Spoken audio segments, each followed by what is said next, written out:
Well, part three, here we go, right? So what would I say we do? Well, there's no easy answer here, right? In terms of trying to replace China's influence in Argentina, you probably do need to do this bailout. And I would, however, focus more on the lithium stores and sort of like increasing our purchases of lithium, maybe doing a investment in Argentina to do the actual refining in Argentina, sort of like owned and controlled by the US government, right?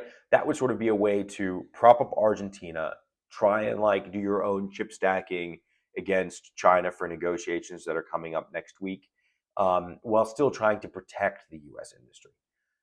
I would try and like, if I were the president, I would be focusing on how to shore up American cattle ranchers.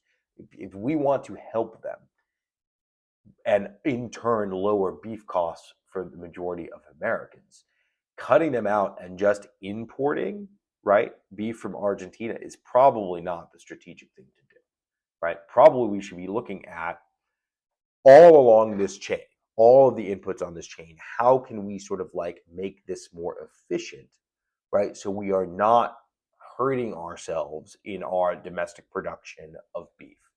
Um, this is sort of like a little more complex of a stance to take, right? It is like I don't have the answers as I'm sitting here in my office on a Friday.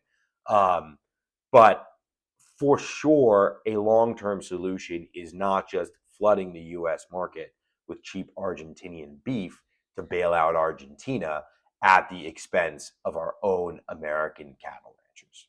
Anyway, I know this is sort of like a little out of the wheelhouse and not all about construction.